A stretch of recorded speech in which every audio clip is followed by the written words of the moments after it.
তো সমাজতত্ত্ব আমাদের সাজেশনের আজকে 2 নম্বর প্রশ্ন সম্পর্কে কিন্তু আমরা আলোচনা করব।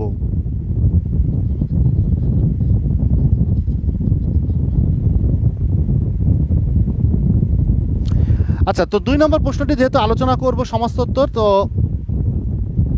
2 নম্বর প্রশ্নটি কি আছে আমরা একটু আলোচনা করি। যে এই প্রশ্নগুলো আমরা যে প্রশ্নগুলো আলোচনা করি, এই প্রশ্নগুলো কিন্তু মূলত এই প্রশ্ন কিন্তু অত্যন্ত গুরুত্বপূর্ণ প্রশ্ন। তো আজকে যে প্রশ্নটি আলোচনা করব যে সমাজবিজ্ঞানে ব্যবহৃত পদ্ধতিগুলো আলোচনা করুন, যে কোনো 3টি পদ্ধতি আলোচনা করুন, অথবা সমাজবিজ্ঞানে ব্যবহৃত পদ্ধতিগুলোর সুবিধা অসুবিধা উদাহরণসহ আলোচনা করুন, অথবা বৈজ্ঞানিক গবেষণার প্রধান ধাপগুলো কি, সমাজবিজ্ঞানে ব্যবহৃত পদ্ধতিগুলোর সুবিধা এবং অসুবিধাগুলো আলোচনা করুন। পদ্ধতি বলতে আমরা বুঝি যেসব উপায় এবং কৌশলের মাধ্যমে আমরা জ্ঞান অর্জন করি, অর্থাৎ যে সমস্ত পদ্ধতি বা উপায়ের মাধ্যমে আমরা জ্ঞান অর্জন করি সেই সমস্ত জিনিসকে বলা হয় পদ্ধতি। প্রত্যেক বিজ্ঞানের গবেষণা এবং জ্ঞান অর্জনের জন্য রয়েছে নিজস্ব কৌশল। সামাজিক বিজ্ঞান বৈজ্ঞানিক পদ্ধতি যে সাধারণ ধর্ম অনুসরণ করে বৈজ্ঞানিক গবেষণার ধাপসমূহ।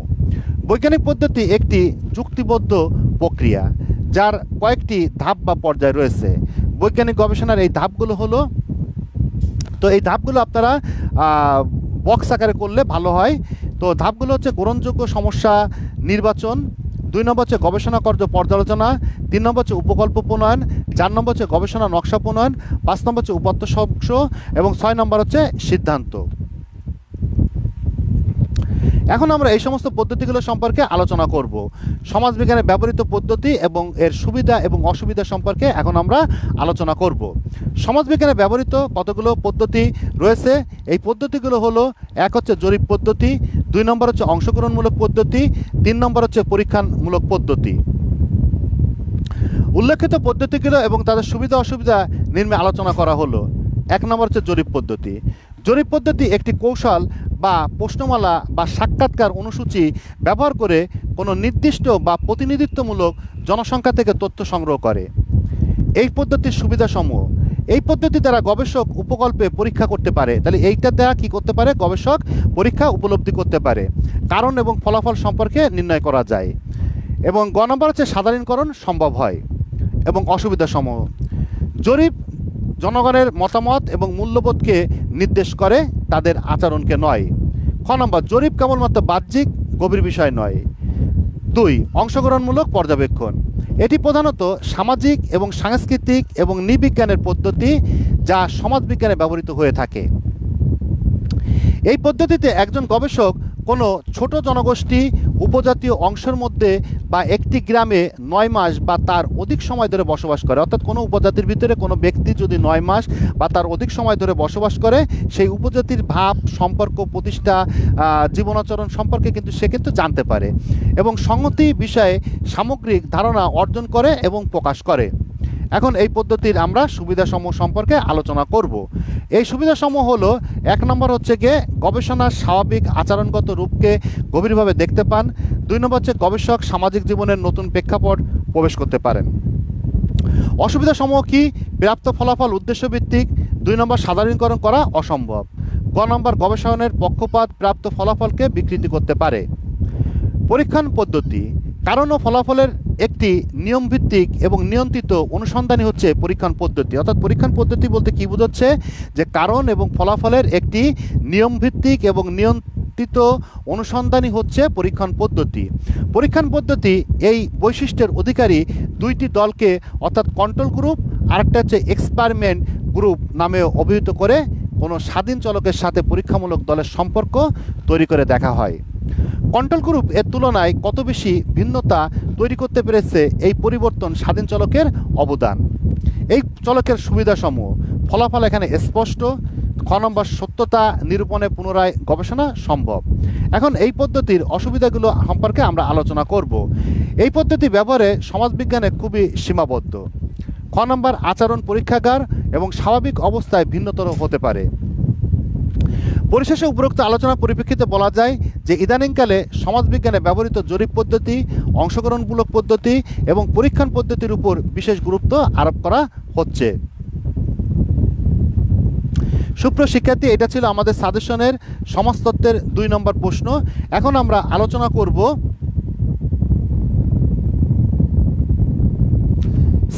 সিভিক এডুকেশন 1-এর একটি গুরুত্বপূর্ণ প্রশ্ন সম্পর্কে। তো আমরা সর্বশেষে ইংলিশটা আলোচনা করব।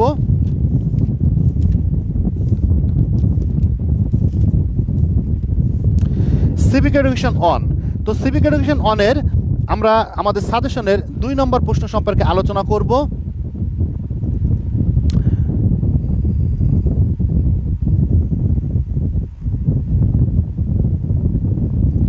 তো আজকের যে প্রশ্নটা আমরা আলোচনা করব, এই প্রশ্নটা হচ্ছে কি, স্বাধীনতার রক্ষা কবচগুলো বর্ণনা করুন, অথবা স্বাধীনতা কি, স্বাধীনতার রক্ষা কবচগুলো ব্যাখ্যা করুন।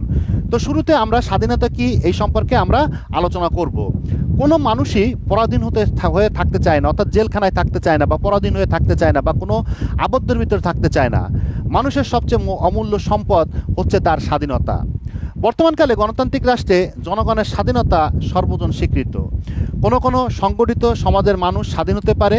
ব্যক্তি বা রাষ্ট্রের স্বাধীনতা সুনিশ্চিত করার জন্য কিছু রক্ষা কবচ আবশ্যক হয়। এই সকল রক্ষা কবচের সহায়তা ব্যক্তি বা রাষ্ট্র নিজের অধিকার পরিপূর্ণভাবে ভোগ করতে পারে। এখন আমরা স্বাধীনতার রক্ষা কবচ সম্পর্কে আলোচনা করব। ফরাসি দার্শনিক রুশো তার বিখ্যাত গ্রন্থ সোশ্যাল কন্ট্রাক্ট এ প্রথমে বলেছেন, man born free and everywhere he is in changes. অর্থাৎ স্বাধীনতা ভোগ করা বা স্বাধীনভাবে জীবনযাপন করা নিশ্চিত হতে হলে সমাজ জীবনে স্বাধীনতা সংরক্ষণের জন্য কিছু ব্যবস্থা থাকা আবশ্যক। অর্থাৎ স্বাধীনতা ভোগ করতে গেলে তাকে কিছু স্বাধীনতা সংরক্ষণের জন্য কিছু ব্যবস্থা থাকা আবশ্যক। এই ব্যবস্থাকে আমরা স্বাধীনতার রক্ষা কবচ হিসেবে আখ্যায়িত করতে পারি। এখন আমরা স্বাধীনতার রক্ষা কবচ সম্পর্কে আলোচনা করব। 1 নম্বর হচ্ছে গিয়ে সংবিধান বা শাসনতন্ত্র। শাসনতন্ত্রকে সাধারণত স্বাধীনতার রক্ষা কবচ হিসেবে চিহ্নিত করা হয়। এতে জনগণের মৌলিক অধিকার লিপিবদ্ধ থাকে বিধায় সরকার তথা কোনো প্রতিষ্ঠান বা ব্যক্তি এই অধিকার হরণ করতে পারে না। 2 আইন। আইন মানুষের বাহ্যিক আচরণ নিয়ন্ত্রণ করে, তাই আইনকে যথাযথ প্রয়োগের দ্বারা মানুষের উৎপীড়ন প্রতিরোধ সম্ভব। আর সেই জন্য বলা হয়, law is the condition of liberty. কেউ অন্যের অধিকার হরণ করলে তা একমাত্র আইনের মাধ্যমেই প্রতিকার করা সম্ভব। এরপরে আছে গণতন্ত্র। গণতন্ত্র এমন এক শাসন ব্যবস্থা যেখানে জনগণের সম্মতি ও অংশীদারিত্বের ভিত্তিতে সরকার পরিচালিত হয়। এখানে কোনো গোষ্ঠী বা শ্রেণী শাসন ক্ষমতা অধিষ্ঠিত থাকে না, ফলে জনগোষ্ঠীর সব অংশের প্রতিনিধিত্ব বজায় থাকে। এরপরে আছে ক্ষমতার স্বাতন্ত্রীকরণ। সরকারি 3টি বিভাগের ক্ষমতা ও কার্যাবলীকে পৃথক পৃথকভাবে ভাগ করে এক বিভাগ অন্য বিভাগের উপর কর্তৃত্ব যেন না করতে পারে তার বিধান থাকলে এক বিভাগ অন্য বিভাগের প্রভাবমুক্ত হয়ে কাজ করতে পারে। অর্থাৎ সরকারের 3টা বিভাগ, একটা হচ্ছে বিচার বিভাগ, একটা হচ্ছে আইন বিভাগ, আর একটা শাসন বিভাগ। এই প্রত্যেকটা বিভাগ যদি আলাদা আলাদাভাবে কাজ করে তাহলে কোনো বিভাগের সাথে কোনো বিভাগের যাতে হচ্ছে গিয়ে ক্ষমতা হস্তান্তর না করে, তাহলে কি করতে পারে, এই 3টা বিভাগ স্বতন্ত্রভাবে কাজ করতে পারে এবং প্রভাবমুক্ত হয়ে কাজ করতে পারে। এক্ষেত্রে কোনো বিভাগ নিরঙ্কুশ ক্ষমতা প্রয়োগ করতে পারে না, ফলে কোনো বিভাগে স্বৈরাচারী হওয়ার সুযোগ থাকে না। এতে জনগণের স্বাধীনতার প্রশ্নের হুমকির সম্ভাবনা দূর হয়। এরপরে 5 নম্বর যে প্রশ্নটি আছে, যে বিচার বিভাগের স্বাধীনতা। ব্যক্তি স্বাধীনতা রক্ষার অপরিহার্য শর্ত হল বিচার বিভাগের স্বাধীনতা বা স্বাধীন ও নিরপেক্ষ বিচার ব্যবস্থা। যে দেশের বিচার ব্যবস্থা স্বাধীন এবং নিরপেক্ষভাবে কাজ করতে পারে না, সেই দেশে ব্যক্তি স্বাধীনতা সুপ্রতিষ্ঠিত হতে পারে না। অর্থাৎ যে দেশে বিচার বিভাগ, শাসন বিভাগ এবং আইন বিভাগ স্বতন্ত্রভাবে কাজ করতে পারে না, সেই বিভাগ জনগণের স্বাধীনতাও দিতে পারে না, সেই দেশ জনগণের স্বাধীনতাও দিতে পারে না। এরপর 6 নম্বর যে পয়েন্টটি আছে, আইনের অনুশাসন। আইনের অনুশাসন স্বাধীনতার অন্যতম রক্ষা কবচ। এখানে সবল দুর্বলের অধিকার ছিনিয়ে নিতে পারে না। ব্যক্তিত্বের ব্যক্তিত্ব বিকাশের পথ খুঁজে পায় এবং আইনের অনুশাসন বজায় থাকলে সাম্য এবং স্বাধীনতা বিরাজ করে। তাই ডাইসি এই বিষয়ের উপর বিশেষ গুরুত্ব দিয়েছেন। এরপরে আমাদের যে পয়েন্টটি আছে, সরকার ও জনগণের সম্পর্ক। স্বাধীনতা সংরক্ষণের জন্য সরকার এবং জনগণের মধ্যে সুসম্পর্ক থাকা একান্ত প্রয়োজন। অর্থাৎ একটা দেশের স্বাধীনতা যদি সংরক্ষণ করতে হয় তাহলে সেই দেশের সরকার এবং জনগণের মধ্যে সুসম্পর্ক থাকা প্রয়োজন। জনগণের দ্বারা সরকার গঠিত হয়, সুতরাং উভয়ের মধ্যে সুসম্পর্ক না থাকলে স্বাধীনতা নস্যাৎ হয়। অর্থাৎ জনগণের সাথে সরকারের সম্পর্ক থাকতে হবে কি সুসম্পর্ক, যদি না থাকে তাহলে স্বাধীনতা নস্যাৎ হয়ে যায়। জনগণের সতর্ক দৃষ্টি, জনগণের সতর্ক দৃষ্টি ছাড়া স্বাধীনতা রক্ষা হয় না। জনগণ যদি তাদের অধিকার সম্পর্কে সচেতন না হয় তাহলে সরকার যে কোনো সময় জনগণের অধিকার খর্ব করবে, এর ফলে স্বাধীনতা বিপন্ন হবে। অধ্যাপক লাস্কি বলেন, চিরন্তন সতর্কতাই স্বাধীনতার মূল, তাই জনগণের সতর্ক দৃষ্টি স্বাধীনতা রক্ষার উপায়। উপরোক্ত আলোচনার পরিপ্রেক্ষিতে আমরা বলতে পারি যে স্বাধীনতা মানুষের চিরন্তন অধিকার, তাই বর্তমান গণতান্ত্রিক রাষ্ট্রে স্বাধীনতা রক্ষা কবচগুলোর ভূমিকা অত্যন্ত গুরুত্বপূর্ণ। আচ্ছা, এখন আমরা আমাদের সাজেশনের চলে আসব। পরবর্তী যে আমরা পরবর্তী যেটা পড়াবো সেটা হচ্ছে গিয়ে ইতিহাস সম্পর্কে পড়াবো। তো ইতিহাসের পরে রাষ্ট্রতত্ত্ব পড়াবো এবং তারপরে সর্বশেষ ইংলিশ ল্যাঙ্গুয়েজ স্কিল পড়াবো। তো ইংলিশ ল্যাঙ্গুয়েজ স্কিলে আজকে একটা বিশেষ আকর্ষণ রয়েছে যে জব অ্যাপ্লিকেশন ক্রাই প্রতি বছরই আপনাদের থেকে থাকে। তো একটা জব অ্যাপ্লিকেশন করলে কিন্তু আপনারা যে কোনো জব অ্যাপ্লিকেশন কিন্তু করতে পারবেন। তো এখন আমরা আমাদের সাজেশনের ইতিহাসটি সম্পর্কে আলোচনা করব। তা আপনারা দেখতে পাচ্ছেন যে এটা কিন্তু আমাদের সাজেশন এবং আমাদের এই সাজেশনের থেকে যে গুরুত্বপূর্ণ প্রশ্নগুলো, এখানে 6টা সেমিস্টার সাজেশন আছে।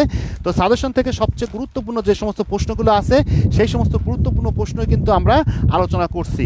তো সুপ্রিয় শিক্ষার্থী, কোনো শিক্ষার্থীর হ্যান্ড নোট, সাজেশন বা অনলাইন ক্লাস করার প্রয়োজন মনে করলে অবশ্যই আমাদের সাথে কন্ট্যাক্ট করবেন এবং সাথে সাথে অনলাইন ক্লাস করলে আপনার কোর্স সম্পর্কে আপনি নিশ্চিত হতে পারবেন এবং আপনার পুরো কোর্সটি কমপ্লিট হয়ে যাবে এবং পরীক্ষায় কিন্তু আশা রাখা যায় যে আপনার পুরো কোর্সটি কমপ্লিট হলে আপনি কিন্তু পরীক্ষায় কিন্তু একটা ভালো ফলাফল করতে পারবেন। তো আজকে আমাদের ইতিহাস 2 নম্বর প্রশ্ন সম্পর্কে আলোচনা করব।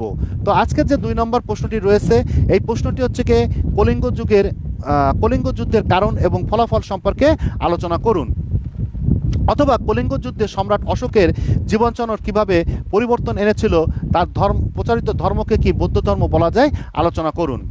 অশোকের সময় কলিঙ্গ রাজ্যের শক্তি, সমৃদ্ধি ও সেনাবাহিনী বহুগুণে বৃদ্ধি পেয়েছিল। দিগ্বিজয়ী অশোক তার রাজ্যের বহিঃসীমানা থেকে কোনো শক্তিশালী স্বাধীন রাজ্যের অস্তিত্ব স্বীকার করতে না পেরে কলিঙ্গ রাজ্যের গর্ব খর্ব করতে অগ্রসর হন এবং সেই যুদ্ধে সংগঠিত হয় তার ইতিহাসে অশোকের গতি পরিবর্তনীয় ভয়াবহ কলিঙ্গ যুদ্ধ নামে পরিচিত। কলিঙ্গ যুদ্ধের কারণ, অশোক ছিলেন দিগ্বিজয়ী সম্রাট। তার আমলে অনুষ্ঠিত তার জীবনধারার গতি পরিবর্তনকারী কলিঙ্গ যুদ্ধ মগধ তথা ভারতের ইতিহাসের একটি যুগান্তকারী ঘটনা।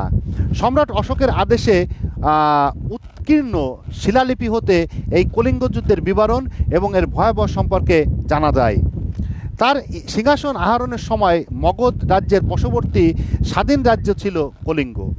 এই রাজ্যের সৈন্য সংখ্যা ছিল অত্যাধিক, 60,000 পদাতিক, 1,000 অশ্বারোহী, 700 হাতি নিয়ে গঠিত শক্তিশালী কলিঙ্গ রাজ্যের সেনাবাহিনী মৌর্য সম্রাটের পক্ষে উপেক্ষিত বস্তু ছিল না। এই যুদ্ধে কলিঙ্গ রূপে সম্পূর্ণ পরাজিত হন। এটি মৌর্য সাম্রাজ্যের একটি প্রদেশে পরিণত হয়। এই যুদ্ধে 1.5 লক্ষ লোক অশোকের সেনাবাহিনীর হাতে বন্দী হয়েছিলেন। 1 লক্ষ সৈন্য যুদ্ধে প্রাণ হারিয়েছিল এবং কয়েক লক্ষ লোক যুদ্ধে অনুসংগীত লুটতরাজ, অগ্নিকাণ্ড প্রভৃতির ফলে মারা গিয়েছিল। কলিঙ্গ জয়ের ফলাফল হিসেবে মৌর্য শাসন এবং অশোকের জন্য একটি যুগান্তকারী ঘটনা। এই যুদ্ধে প্রচুর লোক ক্ষয়ের কারণে অশোকের মনে গভীর রেখাপাত করে। মূলত প্রথম জীবনে অশোক ছিল শিবের উপাসক, কিন্তু কলিঙ্গ যুদ্ধের ভয়াবহতা তার মনে পরিবর্তন আনে। তিনি উপগুপ্ত নামে একটি বৌদ্ধ ভিক্ষু কাছে বৌদ্ধ ধর্মে দীক্ষা গ্রহণ করেন। সম্রাট অশোকের জীবনচারণে এক নতুন পরিবর্তন আসে। তিনি বৌদ্ধ ধর্ম গ্রহণ করে সেই ধর্ম প্রচার করেন। তার এই ধর্মকে বলা হয় বৌদ্ধ ধর্ম। পরিশেষে বলা যায় যে কলিঙ্গ যুদ্ধের ভয়াবহতা অশোককে করেছিল সাম্য, মৈত্র, অহিংসা এবং সর্বোপরি শান্তির মূর্ত প্রতীক। এর প্রভাবে মহামন্ত্রী সম্রাট অশোক গ্রহণ করেছিল বৌদ্ধ ধর্ম। তো সুপ্রিয় শিক্ষার্থী, আমাদের ইতিহাস প্রশ্নটি সাজেশনের 2 নম্বর প্রশ্নটি গুরুত্বপূর্ণ প্রশ্নটি সম্পর্কে আলোচনা করলাম।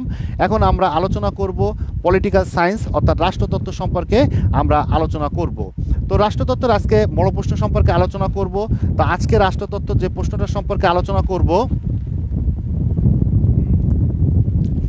তো এটা কিন্তু আপনারা দেখতে পাচ্ছেন আমাদের সাজেশন থেকেই কিন্তু আমরা সমস্ত প্রশ্নগুলো পড়াচ্ছি। তো আমাদের সাজেশন কিন্তু পরীক্ষা শেষ হওয়ার এক সপ্তাহের ভিতরে কিন্তু আমাদের সাজেশন কিন্তু কমপ্লিট হয়ে যায়। আপনাদের প্রথমে দেখবেন অনলাইন ক্লাসে আমরা যখন হচ্ছে কি করেছিলাম, আমাদের ক্লাসগুলো করেছিলাম, তখন কিন্তু আমরা দেখিয়েছিলাম যে পরীক্ষার এক সপ্তাহ পরে কিন্তু আমাদের কিন্তু সব সাজেশন কিন্তু রেডি হয়ে গিয়েছিল, অর্থাৎ সবার প্রথমে কিন্তু আমরাই কিন্তু সাজেশনটা রেডি করে থাকি। তো সুপ্রিয় শিক্ষার্থী, আমরা আজকে রাষ্ট্রতত্ত্ব আমাদের সাজেশনের 2 নম্বর প্রশ্ন সম্পর্কে আলোচনা করব এবং প্রশ্নটি অত্যন্ত গুরুত্বপূর্ণ একটি প্রশ্ন। তো আজকের যে প্রশ্নটি সম্পর্কে আলোচনা করব, এই প্রশ্নটি হচ্ছে ক্ষমতার সংজ্ঞা দিন, কিভাবে ক্ষমতা পরিমাপ করা যায় আলোচনা করুন, অথবা ক্ষমতার প্রকৃতি এবং বৈশিষ্ট্যগুলো বিশ্লেষণ করুন। সাধারণ অর্থে ক্ষমতা হলো শক্তি বা প্রভাব। আমরা প্রত্যেকে জানি ক্ষমতা বলতে কি বোঝায়, মানুষের শক্তি, প্রভাব, প্রতিপত্তি, এইগুলোই হচ্ছে ক্ষমতা। এটা এমন এক দক্ষতা যার সাহায্যে একজন মানুষ অন্য মানুষের আচরণ নিয়ন্ত্রণ করতে পারে। এই শক্তি বা দক্ষতার সাহায্যে রাষ্ট্র ব্যক্তির ইচ্ছার বিরুদ্ধে তাকে কাজে বাধ্য করতে পারে। আলফ্রেড ডি গ্রেজিয়া ক্ষমতার সুন্দর সংজ্ঞা প্রদান করেছেন। তার মতে ক্ষমতা হলো মানুষের আচরণকে প্রভাবিত করার জন্য সিদ্ধান্ত গ্রহণের সামর্থ্য। রবার্ট ডাল উল্লেখ করেন যে রাষ্ট্র চরম ক্ষমতার উৎস এবং ব্যক্তি রাষ্ট্রের সাহায্যে ক্ষমতা প্রয়োগ করতে পারে। বল প্রয়োগকে তিনি ক্ষমতার এক বিশিষ্ট অঙ্গ বলে বর্ণনা করেছেন, অর্থাৎ বল প্রয়োগই হচ্ছে ক্ষমতার একটি বিশিষ্ট অঙ্গ। তো এখন আমরা আলোচনা করব যে ক্ষমতার পরিমাপের পন্থাগুলো সম্পর্কে এখন আমরা আলোচনা করব। রাষ্ট্রবিজ্ঞানী ক্ষমতা পরিমাপের বিভিন্ন পরিমাপ ও অনুসন্ধানের কথা উল্লেখ করেছেন। রবার্ট ডাল হু গভর্নেন্স গ্রন্থে ক্ষমতা পরিমাপ ও অনুসন্ধানের যে আলোচনা করেছেন তা এখন আমরা আলোচনা করব। প্রথমত, কোনো ব্যক্তির ক্ষমতা সরকারি বা আধা সরকারি কাঠামোর তার পদমর্যাদার উপর নির্ভরশীল। দ্বিতীয়ত, সিদ্ধান্ত গ্রহণের ক্ষেত্রে বিভিন্ন ব্যক্তির অংশগ্রহণের মাধ্যমে ক্ষমতার সম্পর্ক নির্ধারণ করা যায়। যেই ব্যক্তি সিদ্ধান্ত গ্রহণে বেশি অংশগ্রহণ করেছে সেই ব্যক্তি ততই কি প্রভাবশালী। তৃতীয়ত, সিদ্ধান্ত গ্রহণে অংশগ্রহণকারী কার্যকলাপ বিশ্লেষণ করে ক্ষমতা পরিমাপ নির্ধারণ করা যায়। চতুর্থত, পরিস্থিতির উপর পর্যবেক্ষণ করে প্রদত্ত তথ্যগুলো বিচার বিশ্লেষণ করেও ক্ষমতা পরিমাপ সম্পর্কে সিদ্ধান্ত নেওয়া যায়। ক্ষমতার প্রকৃতি এবং বৈশিষ্ট্য সম্পর্কে এখন আমরা আলোচনা করব। ক্ষমতা হলো মানুষের পারস্পরিক ক্রিয়ার ফল। ক্ষমতা সামাজিক, রাজনৈতিক, অর্থনৈতিক ও সাংস্কৃতিক প্রেক্ষাপটে বিভিন্ন রূপ ধারণ করতে পারে। ক্ষমতা কখনো সমভাবে বণ্টিত হয় না, কারণ ক্ষমতাকে সকলের সমানভাবে নিয়ন্ত্রণ বা অর্জন করতে পারে না। ক্ষমতার স্তরবিন্যাসের উপর নির্ভরশীল।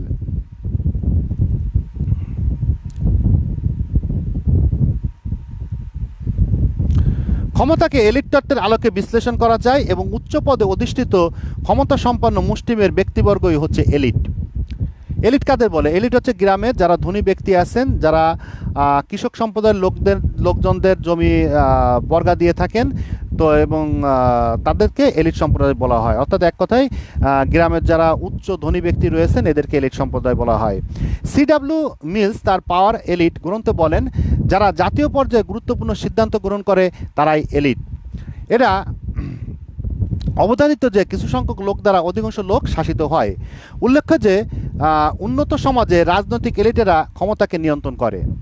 ক্ষমতা একটি গুরুত্বপূর্ণ উৎস হচ্ছে রাষ্ট্র। রাষ্ট্রের উপর নিয়ন্ত্রণ ক্ষমতা প্রতিষ্ঠিত করে কোনো ব্যক্তি রাষ্ট্রের সাহায্যে ক্ষমতা প্রয়োগ করে সচেষ্ট হতে পারে। রাজনৈতিক ক্ষমতা বন্টনের উপর রাজনৈতিক ব্যবস্থার স্থায়িত্ব নির্ভর করে। সমাজ ব্যবস্থায় অর্থনৈতিক ক্ষমতা সমভাবে বণ্টিত হলে রাজনৈতিক ক্ষমতা অনুরূপভাবে বণ্টিত হয়ে থাকে এবং সমাজে ক্ষমতার অসম বন্টন ব্যবস্থা বিদ্যমান থাকলে নাগরিকরা রাজনৈতিক ব্যবস্থার বিরুদ্ধে বিদ্রোহী হয়ে ওঠে। এর ফলে রাষ্ট্র ব্যবস্থা স্থিতিশীলতার অভাব দেখা দেয়। তো সুপ্রিয় শিক্ষার্থী, এটা ছিল আমাদের সাজেশনের রাষ্ট্রতত্ত্ব একের একটি গুরুত্বপূর্ণ প্রশ্ন এবং আমাদের সাজেশনের 2 নম্বর গুরুত্বপূর্ণ প্রশ্নটি আলোচনা করেছিলাম। এখন আমরা আলোচনা করব ইংলিশ ল্যাঙ্গুয়েজ স্কিল। অর্থাৎ ইংলিশ ল্যাঙ্গুয়েজ স্কিল কিন্তু একটি গুরুত্বপূর্ণ বিষয়। অনেক শিক্ষার্থীর বাংলা মুখস্থ হয়, আদার্স বিষয় মুখস্থ হয়, কিন্তু ইংলিশ ল্যাঙ্গুয়েজ স্কিল বিষয়টি মুখস্থ হয় না। তো সেই সমস্ত শিক্ষার্থীদের দিকে মনোযোগ রেখে আমরা ইংলিশ ল্যাঙ্গুয়েজ স্কিলের বিভিন্ন রকমের ফরম্যাটের শিট তৈরি করেছি। তো একটা 2টা 3টা করে paragraph, composition, letter, job application, dialogue, তারপর হচ্ছে গিয়ে স্টোরি, এই কিছু কিছু কিছু 2-3টা করে মুখস্থ করলে কিন্তু আপনাদের কিন্তু পুরোটা কিন্তু ফরম্যাটের মাধ্যমে কিন্তু আপনারা লিখতে পারবেন। সুপ্রিয় শিক্ষার্থী, শিট সাজেশন বা হ্যান্ড নোটের প্রয়োজন হলে অবশ্যই আমাদের সাথে যোগাযোগ করবেন। তো সুপ্রিয় শিক্ষার্থী, আজকে আমরা আলোচনা করব জব অ্যাপ্লিকেশন সম্পর্কে। অর্থাৎ জব অ্যাপ্লিকেশন মানে কি? চাকরির সম্পর্কে কোনো একটা আবেদন। তো একটা জব অ্যাপ্লিকেশন পড়লে আপনি যে কোনো জব অ্যাপ্লিকেশন লিখতে পারবেন। তো একটু মনোযোগ সহকারে শুনুন। Write an application to the headmaster of a school praying for the post of an English teacher. অর্থাৎ রাইট অ্যান অ্যাপ্লিকেশন, একটা আবেদনপত্র লিখুন টু দি হেডমাস্টার বরাবর of A school praying for the post of an English teacher, ইংরাজি শিক্ষক নিয়োগের জন্য। অথবা এখানে এইভাবে থাকতে পারে যে write an application to the principal of A college praying for the post of an English teacher. অথবা এই জব অ্যাপ্লিকেশনটা এরকমও থাকতে পারে write an application to the principal of A college praying for the post of an Bangla teacher. অথবা এটা এইভাবে থাকতে পারে write an application to the managing director of a company praying for the post of an accounting officer. অথবা এটা এইভাবে থাকতে পারে write an application to the chairman of a company praying for the post of an marketing officer. অর্থাৎ এইটা যে কোনোভাবে কিন্তু থাকতে পারে। তো প্রথমে আপনাকে যে কাজটি করতে হবে, অ্যাট ফার্স্ট বাম পাশে আপনি মার্জিন কাটবেন। তো এটা মনে রাখবেন যে পাশাপাশি 2টা পেজ, একটু মনে রাখবেন যে পাশাপাশি 2টা পেজ, বাম পাশ এবং ডান পাশ, এই পত্রটা মানে জব অ্যাপ্লিকেশনটা 2টা পেজে রাখার চেষ্টা করবেন। তো প্রথমে আপনাকে ডেট দিতে হবে। তো আজকের ডেটটা আমরা দিব। তো আজকের ডেট হচ্ছে কি 2/5/2024।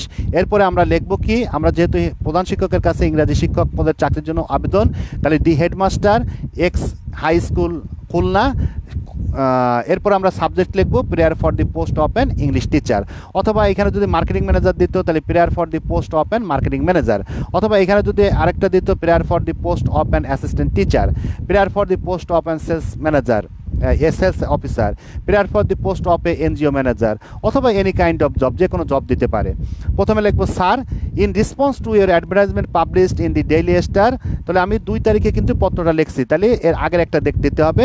তাহলে 1/5/2024, তাহলে 1/5/2024 for the post of an English teacher. অর্থাৎ আমি 1/5/2024 তারিখে ডেইলি স্টার পত্রিকার মারফতে জানতে পারিলাম যে আপনার স্কুলে একজন সহকারী ইংরাজি শিক্ষক নিয়োগ করা হবে। I like to offer myself as a candidate, আমি উক্ত পদের জন্য একজন আগ্রহী পদপ্রার্থী। My particulars are presented below for your kind consideration, অর্থাৎ আপনার সদাই বিবেচনার জন্য আমি আমার জীবন বৃত্তান্ত পেশ করলাম। I hope you will kindly give me an opportunity to face the interview to prove my ability. অর্থাৎ আমার যোগ্যতা প্রমাণের জন্য আপনি আমার সাক্ষাৎকার গ্রহণ করবেন। এবার এর সাথে আমাদের কি দিতে হবে, এখানে আপনাদের লিখতে হবে ইউর সিনসিয়ারলি, আপনার নাম, অর্থাৎ আমি এখানে লিখছি অনিমেষ দাস। এবার কী হবে, অ্যাটাচমেন্ট কী দিতে হবে, এ কমপ্লিট সিবি অফ মাইন, অর্থাৎ আমার নিজস্ব একটা সিবি।